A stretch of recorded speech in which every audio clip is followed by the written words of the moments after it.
Hunter Biden's laptop is back and we've got it. Oh, no. Oh, we lost it. We lost it already.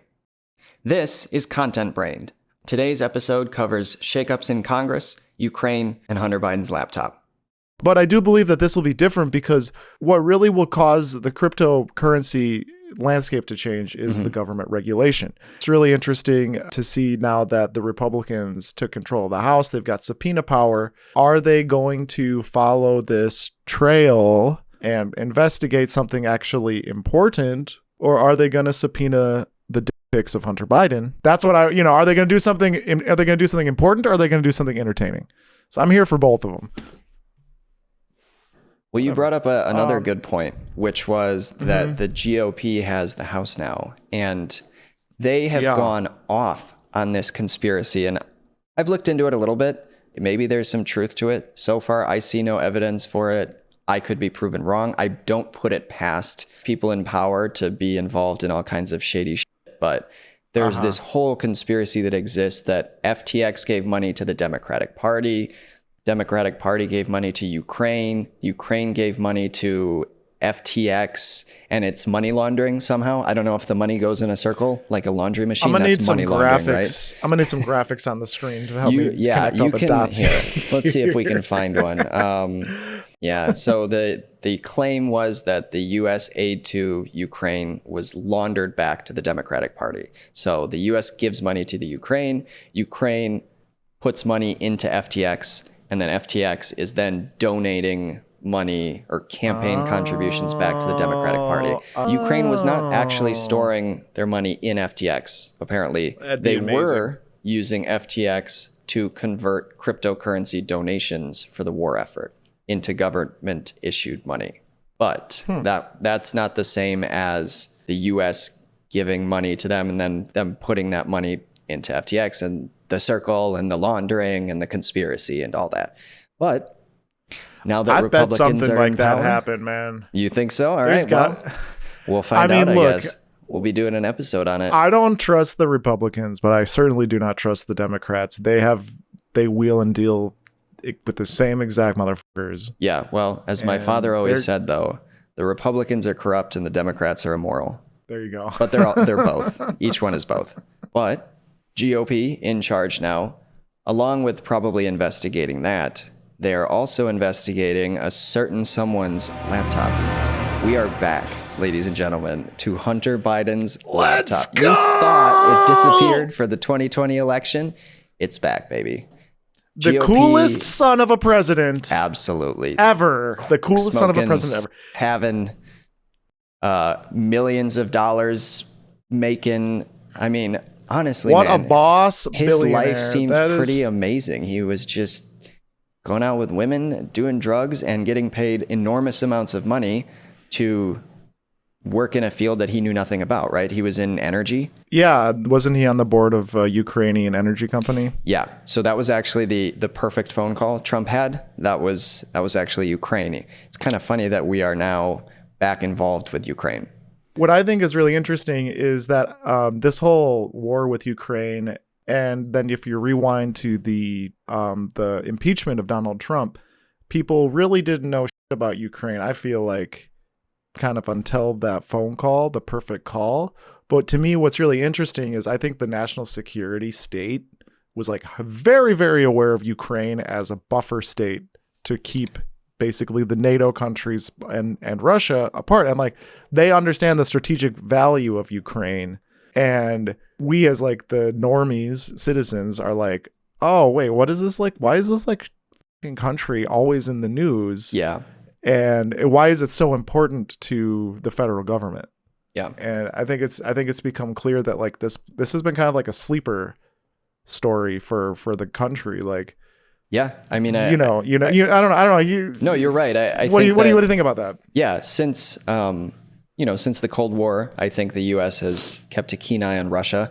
I think that they're one of the three, with China being the third superpowers that really have the biggest influence on global politics and the global economy. And Ukraine represents, like you said, that sort of buffer between Russia and the rest of the world. And so people sort of complained about, why are we focused on Ukraine? There's all these other things going on in the world. There's other people, other countries being invaded. Why are we focused on this one? And there may be some truth to that, but it is a buffer, and Russia continuing to gain territory and essentially learn that it can invade and take territory whenever it wants, then there's not going to be consequences, is a big deal for the entire world. It's not just like the US can sit on its own and, don't worry about the rest of the globe. We're going to do our thing. They're going to do theirs. This does come around and affect us at the end, I think. Yeah, well, I mean, that's the global economy. We're all intricately connected based on the international trade of goods and services, especially energy. They are having possible energy crisis. I know that's been kind of a topic over the summer looking forward, like, how are we going to deal with this aggressor when we need what they have, what they're selling us? We need it. Like, our people absolutely need it. So it's a delicate situation, and Russia's just like, whatever, we're going to just do, So, like, what are you going to do about it? They want their former glory, I think. The USSR fell. Absolutely. Putin is not happy. It's interesting. I heard Lex Friedman, I don't know if you've watched his podcast. He was talking about being in Ukraine. And he was saying that on the ground, like talking to Russian soldiers, they really believe that they are freeing these small Ukrainian villages from Nazi control. Now, I doubt Putin actually thinks that. I think Putin knows the impact of what Ukraine could be, and it could be the start of bringing sort of these countries back into the fold. Maybe, I don't know, another USSR, Cold War II. I'm definitely not. I'm definitely. Well, I do have a degree in geography. I have no interest. I have no understanding of the USSR. I have no understanding of the history of it. I never studied it. But one thing that I maybe fact check this, but was Ukraine not the capital of the USSR? Was Kiev not the capital of the USSR, or like one of the major players within the Union of Soviet countries? And I feel like part of Putin's desire to capture Ukraine and to take it in is exactly like what you're talking about, to restore the Soviet Union to its former glory. And Ukraine is that's where all the business was done back in the day, back in Putin's day, So he's like, well, clearly we will never be Russia until Ukraine is Russia again, until we, Well, Kyiv was the capital of the USSR from 1934 onward. And then there you go. Remained the capital of Ukraine. So Kyiv, as well as Ukraine, obviously hold a lot of importance to, I think, Putin and other people, higher ups in Russia in general. They would love to see things go back a little bit to the glory days. They're going to be wearing red hats with "Make Russia Great Again," and then in parentheses, "Take back Kyiv as capital." Interesting that they are the Red Army, and Donald Trump's hats are red. And now there's a conspiracy for you.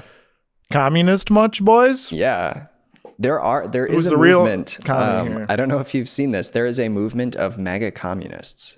Interesting. I don't know if it's more than like 3 people online, but it does exist. If they truly wanted to make America great again, they would.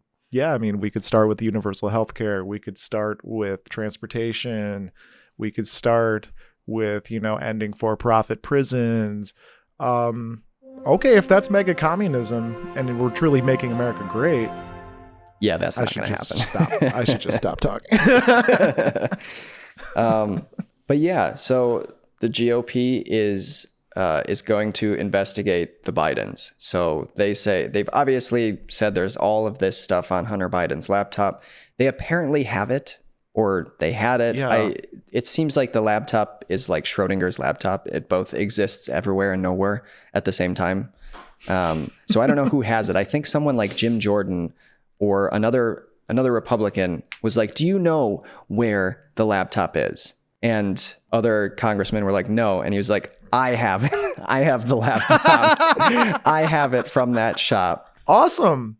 Jim Jordan is a terrible demon, but that's funny. I don't think it was he's like such a fanboy. It was I think it was Matt Gaetz. Let me make sure on that. Even better, right? So where is it? The laptop. Sir, I'm not here to talk about the laptop. I'm here to talk about the FBI cyber program. You are the assistant director of FBI Cyber. I want to know where Hunter Biden's laptop is. Where is it? Sir, I don't know that answer. That is astonishing to me. Has FBI Cyber assessed whether or not Hunter Biden's laptop could be a point of vulnerability, allowing America's enemies to hurt our country?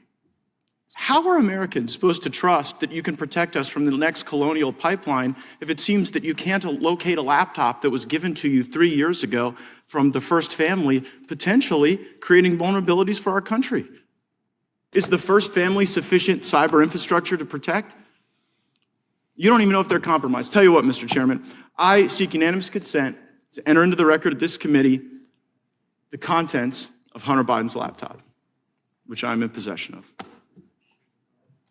Matt Gaetz, okay, whoever is in possession of Hunter Biden's laptop has the most valuable sex tape on the planet Earth. Oh, I gotcha. Yes. Like, release the footage. Yes. Like, let's go. I mean, I've seen the stills, but yeah, so it was Matt Gaetz, and he entered Hunter Biden's laptop into the congressional record. So incredible. So is that going to be in the halls of, like, not the hall, is that going to be in the Library of Congress? The Hall of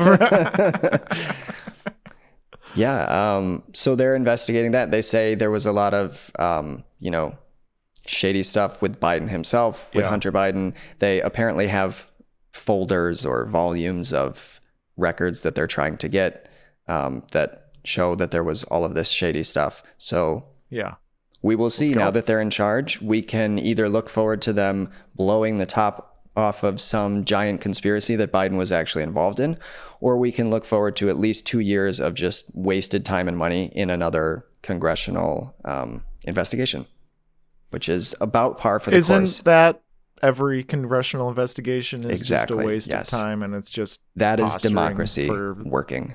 Goddamn right. Democracy is members of the government using their power to investigate other members of the government so that they can kick them out of power and gain more power. And that is the people's voice. That's what the people want. That's the game, baby. Yep. That's why we sent them to Washington to do. Yep. And the Democrats are like, I'm Kristen Sinema. I'm just here. I'm the rotating villain of this Congress. Is it me? Is it me this year? Am I the bad guy? Well, okay, so we've got a new Congress. Who's the new rotating villain? Me. Is it just the Democrats in general, or because they don't have control, because it's a split Congress, there's not really a rotating villain. They can just bash at each other and do nothing for another 2 years. Possibly. Good times. Yeah. And we've got a lame duck session here where the Democrats won't do anything.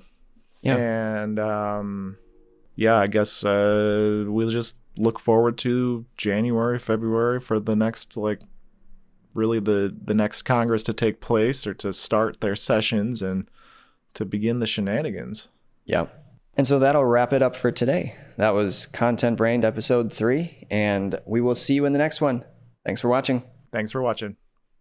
I seek unanimous consent to enter into the record of this committee the contents of Hunter Biden's laptop, which I'm in possession of.